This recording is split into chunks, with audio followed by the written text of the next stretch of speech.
Assalamualaikum warahmatullahi wabarakatuh. Kami dari kelompok 4 mata kuliah Sistem Informasi Manajemen kelas pagi A akan mempresentasikan tentang expert system.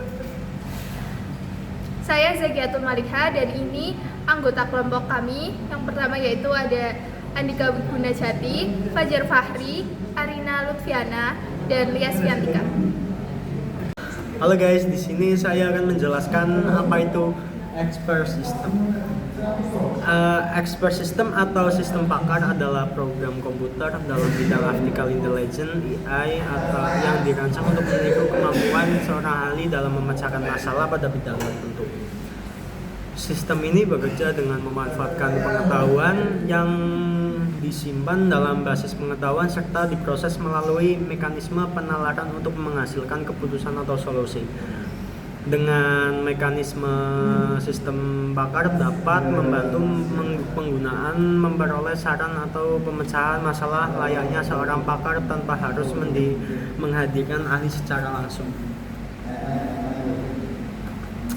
Tujuan expert system yang satu, interpretasi. Interpretasi bertujuan untuk membuat kesimpulan atau deskripsi dari sekumpulan data mentah, pengambilan keputusan dari hasil observasi, termasuk pengenalan ucapan, analisis, citra, interpretasi, dan sinyal, dan lain-lain. Yang kedua, prediksi. Memproyeksikan akibat dimungkinkan dari situasi tertentu. Contoh, prediksi demografi, terus prediksi ekonomi, dan lain-lain lah, banyak. Yang ketiga, diagnosis. Menentukan sebab malfungsi dalam situasi kompleks yang didasarkan pada gejala-gejala yang memenuhi kendala-kendala tertentu. Contoh, diagnosis medis. Tujuan yang keempat adalah perancangan atau desain. Perancangan atau desain menentukan konfiguran komponen-komponen sistem yang cocok dengan tujuan kinerja tertentu yang memenuhi kendala-kendala tertentu. Contohnya adalah perancangan layout sirkuit dan bangunan. Yang kelima adalah perencanaan. Perencanaan adalah merencanakan serangkaian tindakan yang mendapat mencapai sejumlah tujuan dengan tujuan awal tertentu. Contohnya adalah perencanaan keuangan. Yang keenam adalah monitoring. Monitoring adalah membandingkan hasil pengamatan dengan kondisi yang diharapkan. Contohnya adalah computer aided monitoring system. Yang ketujuh adalah instruksi. Instruksi mendeteksi dan mengoreksi defisien dalam pemahaman domain of subject. Contohnya adalah melakukan instruksi untuk diagnosis dan debugging. Yang kedelapan adalah debugging, menentukan dan menginterpretasikan cara-cara untuk mengatasi malfungsi. Contohnya adalah memberikan resep obat terhadap kegagalan. Yang kesembilan adalah kontrol. Kontrol adalah mengatur tingkah laku suatu environment yang kompleks. Contohnya melakukan terhadap interpretasi, prediksi, perbaikan, dan monitoring kelakuan sistem. Baik, berikutnya yaitu komponen expert system. Expert system memiliki 5 komponen. Apa saja komponennya?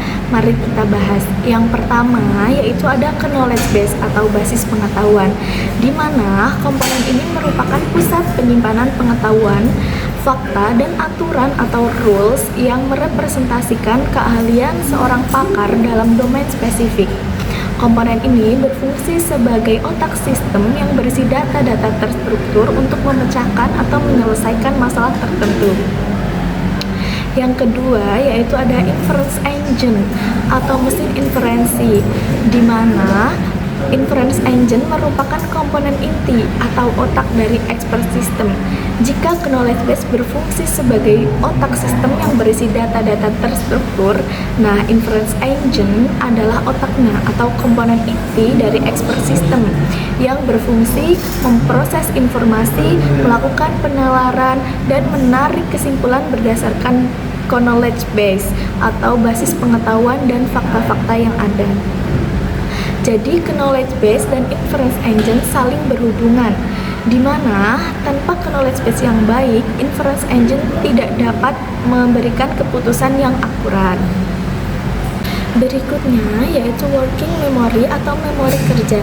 Dalam komponen expert system, working memory adalah area memori aktif atau database tempat penyimpanan fakta-fakta spesifik mengenai masalah yang sedang dihadapi dalam suatu sesi konsultasi. Jadi, working memory bersifat sementara atau dinamis, yang berarti data di dalamnya akan berubah, diperbaharui, atau dihapus setelah sesi berakhir atau masalah terpecahkan. Yang keempat yaitu Knowledge Acquisition Facility atau fasilitas akuisisi pengetahuan adalah salah satu kunci dari expert system yang menjadi modul untuk menerima, mengakumulasi, mentransfer, dan mentransformasi atau memperbaharui pengetahuan dari sumber pengetahuan yaitu pakar manusia dan dokumen ke dalam basis pengetahuan sistem. Yang terakhir yaitu user interface atau antarmuka pengguna. Dalam komponen expert system, user interface adalah komponen yang memungkinkan pengguna atau user berinteraksi langsung dengan komputer, website, atau aplikasi. Jadi, user interface berperan sebagai media komunikasi dua arah yang menjembatani pengguna atau user dengan basis pengetahuan atau knowledge base dan mesin inferensi dalam sistem pakar untuk menginput data dan menerima hasil. Berikutnya yaitu metode expert system. Expert system memiliki dua metode. Yang pertama yaitu forward chaining, yaitu metode yang memulai dari fakta-fakta yang ada berjalan maju untuk mencari kesimpulan. Sedangkan backward chaining adalah metode yang bermula dari hipotesis atau kesimpulan, kemudian berjalan mundur untuk mencari fakta-fakta yang ada, apakah fakta-fakta tersebut mendukung hasil akhir. Selanjutnya saya akan membahas tentang kelebihan dan kekurangan dari expert system. Expert system memang memiliki banyak kelebihan dan kekurangan, sehingga penggunaannya perlu dipertimbangkan dengan baik. Di sini ada beberapa kelebihan dari expert system. Yang pertama yaitu mengurangi biaya. Sistem pakar ini dapat mengurangi biaya karena tidak selalu menggunakan jasa pakar secara langsung. Yang kedua yaitu fast response. Sistem ini dapat memberikan respon cepat bahkan secara real time. Yang ketiga, meningkatkan keandalan. Sistem pakar ini mampu memberikan hasil yang konsisten dan dapat dipercaya karena berdasarkan pengetahuan yang tersimpan dalam data. Kekurangan expert system yang pertama, biaya yang diperlukan untuk membuat dan memeliharanya relatif mahal karena memerlukan banyak data. Yang kedua, dibutuhkan admin khusus yang selalu memperbarui pengetahuan pada sistem pakar sesuai perkembangan di bidang keahliannya. Yang ketiga, pengembangan perangkat lunak pada sistem pakar ini lebih sulit dibandingkan perangkat lunak konvensional. Yang keempat, sulit dikembangkan. Dan yang kelima, membutuhkan waktu yang lama untuk membuatnya. Jadi, meski expert system atau sistem pakar ini sangat bermanfaat, tetapi memiliki keterbatasan yang perlu diperhatikan. Berikutnya ada beberapa contoh dari expert system. Yang pertama ada Meisin. Jadi Meisin sendiri merupakan salah satu expert system pertama di bidang medis yang digunakan untuk merekomendasikan antibiotik. Yang kedua ada Lexpert. Aplikasi ini digunakan pada bidang hukum untuk mengevaluasi kasus dan memberikan keputusan pada hukum. Selanjutnya ada Alpa. Aplikasi ini dipakai pada bidang penerbangan untuk membantu pilot dalam mengambil keputusan saat situasi darurat. Dan yang keempat ada Stock Market Prediction System. Aplikasi ini dikembangkan untuk memprediksi pergerakan pasar saham dengan berdasarkan analisis historis dan juga tren pasar pada saat ini. Dan yang kelima ada RoboAdvisor.